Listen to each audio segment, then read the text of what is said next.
Hello guys, कैसे हैं आप लोग? आज से अच्छे होंगे। आप लोगों की पढ़ाई अच्छी चल रही होगी। आप सब लोगों का एक बार फिर से आपके अपने ऑनलाइन प्लेटफॉर्म प्रयाग एकेडमी में बहुत बहुत स्वागत है। और आज हम लोग उपस्थित हुए हैं एक वैकेंसी की सूचना लेकर के, जो उत्तर प्रदेश अधीनस्थ सेवा चयन आयोग द्वारा जारी की गई है। और ये 2025 की एक बहुत बड़ी वैकेंसी है। ओके। और ये जो वैकेंसी है यह जो है लेखपाल की वैकेंसी से संबंधित है। ओके। तो चलिए सबसे पहले बात कर लेते हैं कि इसमें पेनी है क्या और कितने पोस्ट हैं, इन सभी के लिए है। ओके। तो जो ये लेखपाल है, ठीक है, इसके लिए वैकेंसी आई हुई है। आज ये वैकेंसी जारी की गई है, लेकिन 29 दिसंबर से फॉर्म भरा जाना शुरुआत होगा। ठीक है, 28 जनवरी तक लास्ट डेट है, नहीं एक महीने लास्ट डेट इसमें उम्र रहती है। ओके। और शुल्क वगैरह में यदि कोई गड़बड़ी होगी तो 4 फरवरी तक किया जा सकता है। ओके। तो ये जो है पेनी के दिया गया है। तो एक सप्ताह का समय देते हैं ये लोग। अब यहाँ पर कुल लेखपाल की जो वैकेंसी है, ठीक है, वो 7,994, यानी 8,000 वैकेंसी के करीब पेनी जो कुल वैकेंसी है वो है। ओके। तो अब इसके विषय में हम लोग और भी बात करेंगे। जिन बच्चों ने पेट 2025 की परीक्षा दी है, ठीक है, वो क्या कर सकते हैं, इसे अप्लाई कर सकते हैं। यहाँ पर क्लियर दिया हुआ है। ठीक है, पेट 2025 की परीक्षा जिन लोगों ने बच्चों ने दी है, ठीक है, तो वो इसके लिए अप्लाई करेंगे।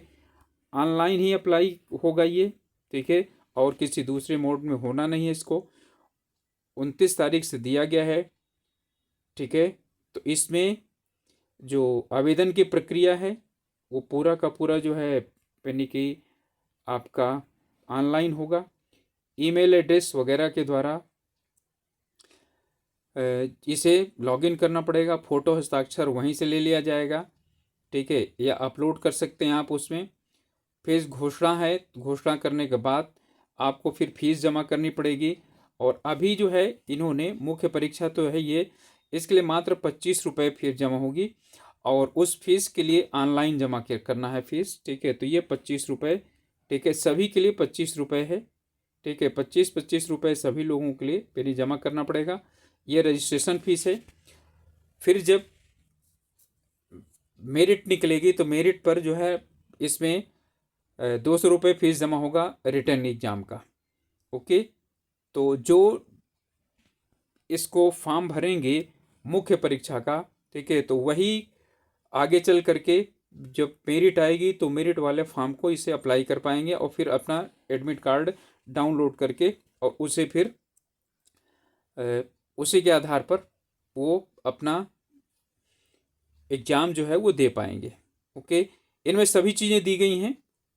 जो है इसमें जो EWS वाले हैं, ठीक है, उनके लिए उत्कृष्ट खिलाड़ी हैं, इनके लिए भी, ठीक है, और जो SC ST हैं हर एक के लिए क्या चीज़ किया गया है, ठीक है, दिव्यांगजनों के लिए भी जो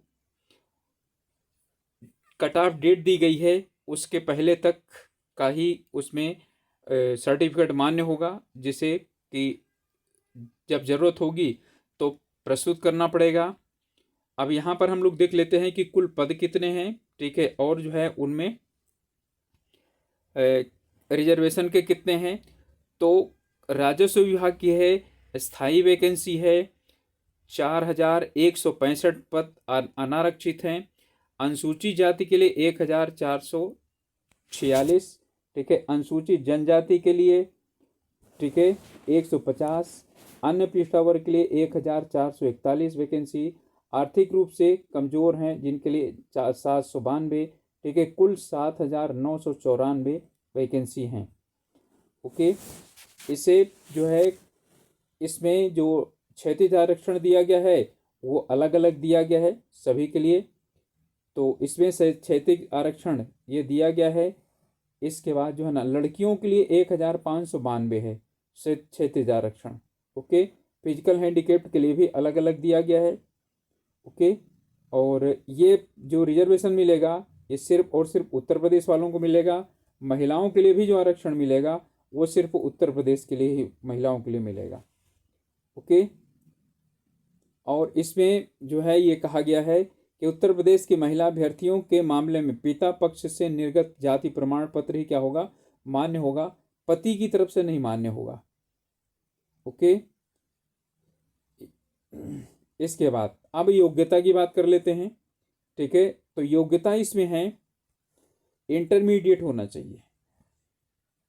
ओके, तो यहाँ पर जो है यानी कि उत्तर प्रदेश की इंटरमीडिएट परीक्षा या समकक्ष परीक्षा उत्तीर्ण होना चाहिए। और इसमें अधिमानी आहार्यता है यदि किसी ने जो है 2 वर्ष तक की जो है ना सेवा की हो टीएमए टेरिटोरियल आर्मी में, या तो फिर एनसीसी का बी सर्टिफिकेट उसके पास हो, एनसीसी का। ओके, लेकिन ध्यान रखिएगा ये दोनों अधिमानी योग्यताएं तब हैं जब किसी 2 लोगों के नंबर बराबर होंगे, अंक बराबर होंगे। ठीक है, तब जो है ना इस अधिमानी अंक को देखा जाएगा। ओके, आयु की गणना है तो 1 जुलाई 2000 इसमें कह रहा है कि जब भी सीधी भर्ती के लिए रिक्तियां विज्ञापित की जाएं, ठीक है, तो इसका विज्ञापन आया है 2025 में। ध्यान रखिएगा 2025 में, तो इसका मतलब है 2025 1 जुलाई 2025 को 18 वर्ष से लेकर के और 40 वर्ष तक क्या होनी चाहिए, आयु होनी चाहिए। ठीक है, तो जब इन्होंने दिया हुआ है कट ऑफ, यही तो है इसमें क्लियर दिया हुआ है रिक्ति, ठीक है, विज्ञापित की जाए, तो रिक्ति विज्ञापित की जाने का मतलब क्या चीज हो गया, 2025 का कैलेंडर है तो 2025 की जुलाई से लिया जाएगा। ठीक है, तो 18 से और 40 वर्ष तक होना चाहिए। ओके, चयन यहाँ पर क्या होगा, इसमें चयन का आधार है सिर्फ और सिर्फ यहाँ पर एक परीक्षा होगी। ठीक है, सीधी भर्ती के लिए एक परीक्षा होगी और उस परीक्षा में, ठीक है, एक पाठ्यक्रम दिया गया है। तो लिखित परीक्षा के लिए पाठ्यक्रम भी आएगा, इसके भी हम लोग देख लेते हैं। 100 प्रश्न होंगे। इस बार इन्होंने पाठ्यक्रम में बहुत ज़्यादा बदलाव कर दिया है। ठीक है, अब जो है इसमें 25% कम से कम जो है नहीं, इसमें जो है इसमें निर्धारित अंक जो है 25% अंक यानी 1/4 क्या किया जाएगा, निगेटिव मार्किंग काटी जाएगी। और इस वाले में आता है पहला भाग है जिसमें आता है हमारा भारत यानी कि जीएस, हर एक सेक्शन के 5-5 अंक, इतिहास से 5 और 5 नंबर का, राज्य व्यवस्था से 5, भूगोल विश्व का भारत का भूगोल 5 अंक, अर्थव्यवस्था से 5 अंक, ग्राम समाज एवं विकास से 5 अंक, ग्रामीण और यानी कि अंतर्राष्ट्रीय महत्व की समसामयिक घटनाएं 5 अंक। ठीक है, विज्ञान एवं प्रौद्योगिकी से 5 अंक, पर्यावरण परिस्थिति और आपदा प्रबंधन से 10 प्रश्न, डाटा इंटरप्रिटेशन से 10 प्रश्न। ठीक है, सामान्य हिंदी से 10 प्रश्न। ठीक है, तो ये यानी कि 10-10 प्रश्न वाली ये 3 है यहाँ से, और कंप्यूटर से 15 प्रश्न। ठीक है, उत्तर प्रदेश 20 प्रश्न, कुल 100 प्रश्न 100 अंक, कुल 100 प्रश्न 100 अंक। ओके, अब 100 प्रश्न में 100 अंक जो है यानी कि हैं, इसी में फिर मेरिट बनेगी और मेरिट के आधार पर ये इसका पाठ्यक्रम पूरा दिया है विस्तृत रूप से। ठीक है, भारतीय इतिहास का, राज्य व्यवस्था का, भारत एवं विश्व का भूगोल, अर्थव्यवस्था का, ओके, ग्राम समाज का दिया हुआ है। ओके, और ग्राम समाज के बाद विज्ञान प्रौद्योगिकी का दिया हुआ है, राष्ट्रीय अंतर्राष्ट्रीय महत्व के समसामयिक विषय, पर्यावरण और पारिस्थितिकी, और साथ में यहाँ पर डेटा इंटरप्रिटेशन। ठीक है, डेटा इंटरप्रिटेशन में यह है सामान्य हिंदी में, मतलब इसमें रीजनिंग भी आ सकती है, सांख्यिकी, ग्राफ और डायग्राम आएंगे, उनका विश्लेषण होगा। ओके, अब यहाँ पर इसमें हिंदी में है वर्ण और ध्वनि, यहाँ पर क्या है, पत्र हैं, उच्चारण, लेखन, स्वर, व्यंजन, मात्रा पहचान, प्रयोग, ध्वनिया, वर्गीकरण। शब्द रचना में संधि, संधि विच्छेद, समास, उपसर्ग और प्रत्यय। शब्द के प्रकार तत्सम, अर्ध तत्सम, तद्भव, देशज, विदेशी, संज्ञा, सर्वनाम, विशेषण, क्रिया, अव्यय। ठीक है, शब्द ज्ञान में पर्यायवाची, विलोम, शब्द युग्म 10 क्वेश्चन आएंगे इसमें। वाक्यांश के लिए सार्थक शब्द, ठीक है, समश्रुत भिन्नार्थक शब्द, समानार्थी शब्द, और इनमें जो है ना यानी कि इनसे शब्दावलियाँ, शब्द शुद्धि, व्याकरण की कोटियाँ, परसर्ग, परसर्ग का मतलब होता है कारक, लिंग, वचन, पुरुष, काल, वृत्ति, पक्ष और वाच्य। ओके, इसके बाद है वाक्य की रचना, सरल, संयुक्त और मिश्र संयुक्त वाक्य, ठीक है, और वाक्य शुद्धि। यहाँ सरल और संयुक्त दिया है, मिश्र नहीं दिया है, ठीक है। विराम चिन्हों का उचित प्रयोग, मुहावरे, लोकोक्तियां, इतना जो है ना 10 यानी दे दिया है। कुल मिला के कितने भाग हुए, ठीक है, एक एक दो तीन चार पाँच छः सात आठ नौ 10, यानी सबसे एक एक प्रश्न। ओके, इसके बाद भाग 2 में आता है कंप्यूटर। कंप्यूटर में आपका इतना पूरा सिलेबस इन्होंने दिया हुआ है, ठीक है। और जो है इसके बाद भाग 3 में आता है उत्तर प्रदेश संबंधी जानकारी। उत्तर प्रदेश संबंधी सिर्फ इतना दिया हुआ है, लेकिन सिलेबस काफ़ी अधिक है। ओके, अब ये जो है ना दिया हुआ है, इंग्लिश और हिंदी दोनों मीडियम में रहेगा क्वेश्चन, ठीक है। इसलिए इन्होंने क्या किया है, सिलेबस इंग्लिश में भी दिया हुआ है। तो आशा है कि आप लोगों को ये समझ में आ गया होगा, इसका सिलेबस भी समझ में आ गया होगा। इन्होंने इस बार सिलेबस को बदल दिया है, और पहले इसमें मैथमेटिक्स वगैरह भी आता था, ठीक है। तो जो है अब इन्होंने सिर्फ सामान्य सा प्रश्न पत्र कर दिया है। तो जो भी बच्चे इसको भरना चाहते हैं, आप लोग भरिए, भरने से तैयारी कीजिए, ठीक है।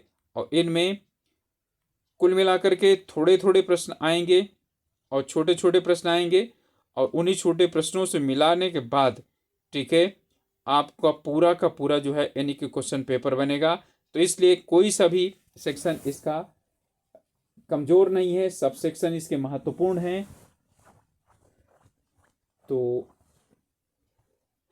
आप लोगों से यही आशा है कि जो भी वीडियो देख रहे हैं, ठीक है, आप लोग इंटरेस्टेड हैं तो इसको फॉर्म को भरिए। बहुत अच्छी वैकेंसी है, 8,000 वैकेंसी करीब है।